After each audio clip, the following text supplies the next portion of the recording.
कैसे हो दोस्तों? उम्मीद है आप सभी अच्छे होंगे। आइए जानते हैं उत्तर प्रदेश की ताजा और बड़ी खबरें सिर्फ 10 मिनट में। इससे पहले आप ये वीडियो कहां से देख रहे हैं, हमें कमेंट करके जरूर बताइए।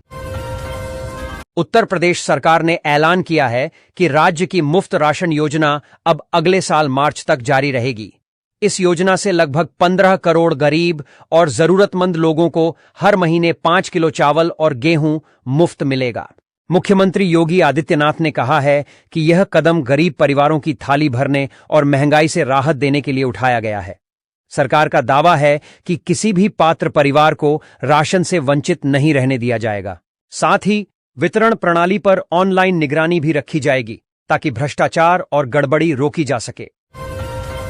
केंद्र सरकार की प्रधानमंत्री किसान सम्मान निधि योजना की नई किस्त किसानों के खातों में पहुंच गई है। उत्तर प्रदेश के 1.5 करोड़ से ज्यादा किसानों को 2000 रुपए की किस्त भेजी गई है। किसानों ने खुशी जताई है और कहा है कि इस राशि से उन्हें बीज, खाद और डीजल जैसे खर्च पूरे करने में मदद मिलेगी। सरकार का कहना है कि जो भी पात्र किसान छूटे हैं, उन्हें ऑनलाइन पोर्टल के माध्यम से जोड़ने की प्रक्रिया जारी है। अधिकारियों का दावा है कि यूपी सबसे ज्यादा किसानों को लाभ देने वाला राज्य बन गया है। राज्य में विधवा और वृद्धावस्था पेंशन योजना की किस्तें सीधे लाभार्थियों के खातों में भेजी गई हैं। लाखों लोगों को इसका फायदा मिला है। महिलाओं और बुजुर्गों ने राहत महसूस की है और कहा है कि यह रकम उनकी रोजमर्रा की जरूरतों को पूरा करने में मददगार है। सरकार ने बताया कि अब पेंशन भुगतान में देरी नहीं होगी क्योंकि पूरी प्रक्रिया डिजिटल कर दी गई है। जिलों के प्रशासनिक अधिकारियों को सख्त निर्देश दिए गए हैं कि किसी भी पात्र व्यक्ति को पेंशन से वंचित न किया जाए।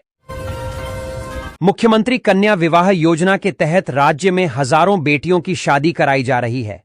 इस योजना में गरीब परिवारों को सरकार की ओर से 51,000 रुपये की आर्थिक मदद दी जाती है। आज कई जिलों में सामूहिक विवाह कार्यक्रम आयोजित हुए, जिनमें सैकड़ों बेटियों की शादियां हुईं। सरकार का कहना है कि इस योजना से गरीब परिवारों का आर्थिक बोझ कम होता है और बेटियों की शादी सम्मानजनक ढंग से हो पाती है। कई परिवारों ने इस मदद के लिए सरकार का आभार जताया। युवा रोजगार को बढ़ावा देने के लिए यूपी सरकार ने मुख्यमंत्री स्वरोजगार योजना के तहत नए लोन स्वीकृत किए हैं। अब युवाओं को बिना गारंटी के 5 लाख रुपए तक का ऋण मिल सकेगा। सरकार का कहना है कि यह राशि व्यापार शुरू करने और रोजगार के नए अवसर पैदा करने में मदद करेगी। बैंक और प्रशासनिक अधिकारी मिलकर पात्र युवाओं को तुरंत लाभ पहुंचाने का काम कर रहे हैं। योजना में महिलाओं और दिव्यांगों को भी प्राथमिकता दी जा रही है।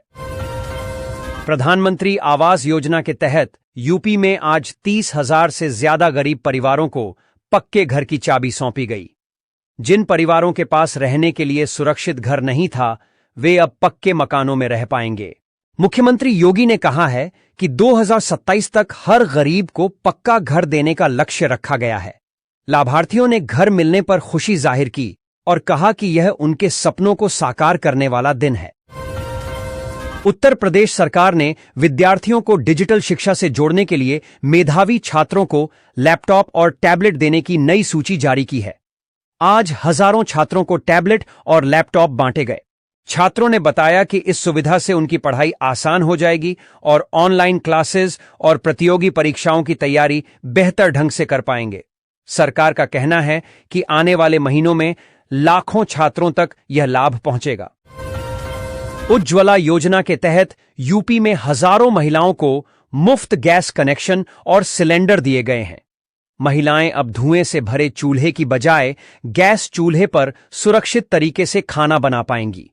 कई जिलों में लाभार्थियों को गैस चूल्हे भी उपलब्ध कराए गए हैं। सरकार का कहना है कि हर गरीब महिला तक उज्ज्वला योजना का लाभ पहुंचाना प्राथमिकता है। महिलाओं ने कहा कि अब घर का काम आसान हो गया है और स्वास्थ्य पर भी असर पड़ेगा। मुख्यमंत्री सामूहिक विवाह योजना के तहत आज कई जिलों में भव्य समारोह आयोजित हुए। इन कार्यक्रमों में गरीब परिवारों की बेटियों की शादियां कराई गईं और प्रत्येक परिवार को 51,000 रुपये की आर्थिक सहायता भी दी गई। सरकार का कहना है कि इस योजना से सामाजिक एकता भी मजबूत होती है और बेटियों को सम्मान मिलता है। लोग बड़ी संख्या में इन कार्यक्रमों में शामिल हुए और इसे सफल बनाया। उत्तर प्रदेश सरकार ने किसानों को राहत देने के लिए सिंचाई सुविधाओं पर विशेष पैकेज का ऐलान किया है। अब प्रदेश के किसानों को सस्ती दरों पर बिजली और पानी उपलब्ध कराया जाएगा। साथ ही नहरों और ट्यूबवेलों की मरम्मत का काम तेजी से किया जा रहा है। सरकार का कहना है कि किसानों को अब सिंचाई में ज्यादा खर्च नहीं करना पड़ेगा और उनकी उपज बढ़ेगी। लखनऊ में लगातार बारिश से कई इलाकों में जलभराव हो गया है। नगर निगम ने पंप लगाकर पानी निकालने की व्यवस्था शुरू की है। लोगों ने शिकायत की है कि नालियों की सफाई समय पर नहीं की गई, जिसकी वजह से यह दिक्कत आई है। प्रशासन का कहना है कि हालात को जल्द सामान्य किया जाएगा और टीमों को मौके पर तैनात किया गया है। वाराणसी में गंगा का जलस्तर खतरे के निशान से ऊपर चला गया है। घाटों के किनारे बसे लोगों को सुरक्षित स्थानों पर भेजा जा रहा है। प्रशासन ने अलर्ट जारी किया है और एनडीआरएफ की टीमों को तैनात किया गया है। नाव चलाने पर रोक लगाई गई है ताकि किसी हादसे से बचा जा सके। कानपुर में डेंगू और वायरल बुखार के मरीजों की संख्या तेजी से बढ़ रही है। अस्पतालों में मरीजों की भीड़ उमड़ रही है। स्वास्थ्य विभाग ने बुखार वाले मरीजों के लिए विशेष वार्ड बनाए हैं। नगर निगम ने जगह जगह दवा का छिड़काव शुरू किया है ताकि बीमारी फैलने से रोकी जा सके। गाजियाबाद में ट्रैफिक जाम लोगों के लिए बड़ी समस्या बन गया है। जगह जगह चल रहे मेट्रो और फ्लाईओवर के काम की वजह से सड़कें संकरी हो गई हैं। लोगों को घंटों जाम में फंसना पड़ रहा है। प्रशासन ने कहा है कि काम पूरा होने तक ट्रैफिक को सुचारू रखने के लिए अतिरिक्त पुलिसकर्मी तैनात किए जाएंगे। गोरखपुर में बीआरडी मेडिकल कॉलेज में डेंगू मरीजों की संख्या लगातार बढ़ रही है। अस्पताल में बेड की कमी हो गई है। प्रशासन ने दूसरे अस्पतालों को भी मरीजों के लिए तैयार रहने के निर्देश दिए हैं। स्वास्थ्य विभाग ने लोगों को मच्छर से बचाव के उपाय अपनाने की अपील की है। आगरा में ताजमहल देखने वाले पर्यटकों की संख्या लगातार बढ़ रही है। विदेशी और देशी पर्यटक बड़ी संख्या में यहां पहुंच रहे हैं। पर्यटन विभाग का कहना है कि सावन के महीने में भीड़ बढ़ जाती है। सुरक्षा और साफ सफाई के लिए अतिरिक्त स्टाफ लगाया गया है। होटल और दुकानदारों का कारोबार भी बढ़ा है। अयोध्या में राम मंदिर के आसपास सुरक्षा और कड़ी कर दी गई है। बड़ी संख्या में श्रद्धालु दर्शन करने पहुंच रहे हैं। प्रशासन ने मंदिर परिसर में सुरक्षा जांच बढ़ा दी है।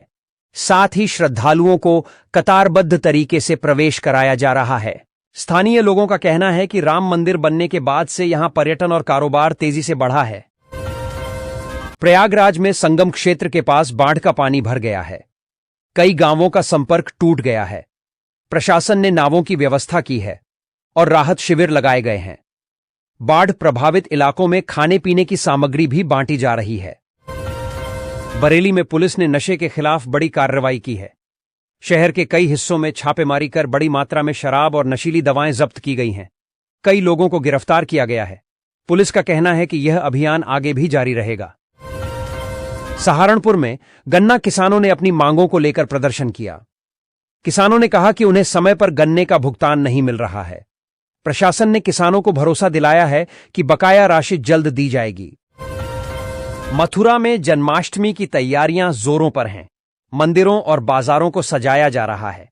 लोग मटकी फोड़ प्रतियोगिता और अन्य सांस्कृतिक कार्यक्रमों की तैयारियों में जुटे हैं।